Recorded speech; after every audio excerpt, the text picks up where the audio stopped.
And you'll hear in my story that it was probably rightfully deserved to give up on me.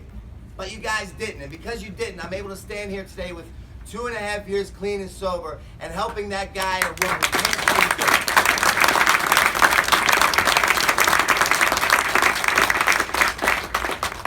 it. Before I start, I want to let you guys know that I've been really sick the last 3 days, so just bear with me. I'm at the tail end of this flu. But like, God will do what he sees fit with today and me. I'm so grateful to be here.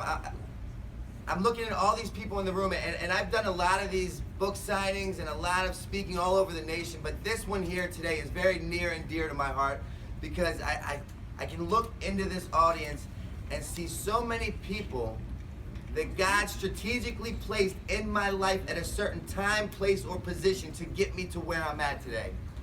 And without a lot of, I can't even name everybody in this room, but you know, there's the people here that picked me up from the train station on Memorial Day 2015 when they left their families and they left their kids and their cookouts and they weren't even sure if I was going to stay clean, but they came and showed up for me. There's my sponsor who directed me to here. There's the people that employed me for the first time. The treatment center that I was in while I was here. The other treatment center that I was in while I was here. My co-author who never ever gave up on me. You know what I mean?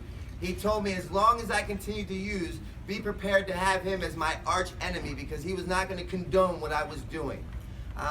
My mother who said at the end of my run, God, please cure him, or kill me because I can't take it anymore. My sister who vowed to never ever speak to me again because my addiction had made it that way. My brother who had taken me into his home after I would steal his cars. I would continuously break into his houses. You know, the list goes on and on and on. But yeah, I think you guys get the hint of how grateful I am right now.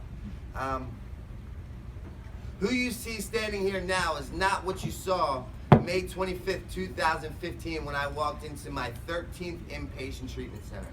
When I walked into that treatment center that day, I had the clothes on my back and I had a duffel bag that I carried, and in that duffel bag consisted of 8 scarves, 2 jackets, 3 socks, and a stick of deodorant. And that duffel bag doubled as my pillow. In theory and on paper, I was a pretty successful individual. In reality, I was a 35-year-old man with the clothes on his back, 4 cigarette butts in his pocket that he dug out of a receptacle, begging for one more chance. Begging for one more chance. I had no insurance, I had no money, I had no cell phone to call anyone for help. And I went into Gaudensia Outpatient Treatment Center in Westchester, and I said, please give me one more chance. And the assistant director walked into the director's office and she said, we cannot give him a bed. The woman coming in for this bed has been waiting for 2 weeks. He's a walk-in. And in my mind I said, if I don't get this bed, my very best thinking was to walk out of that treatment center and lay down in the bushes. That's all I had. No one was answering my phone calls anymore. I didn't know what to do.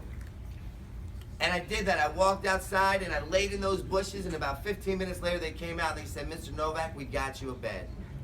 And if that didn't happen, I mean, I was offered a scholarship to a treatment center in Florida. And I was in Westchester, Pennsylvania. They said, if you can get to the airport, get on this flight and make it to Florida, you're good. And I said, I thank you for the offer, but that seems about the same to me right now as climbing Mount Everest with no hands, no feet, or no eyes. It was that overwhelming. I could barely put one foot in front of the other. I couldn't. It took everything I had to put one foot in front of the other. And what happened was, that was a really pivotal, beautiful point in my sobriety, because what happened was, is God saw fit for me to be demoralized in just such a fashion from drugs and alcohol that now you had my attention. Because I suffered from this job that I don't know if anyone else can relate to, but I had this job for a lot of years, and that job consisted of knowing everything.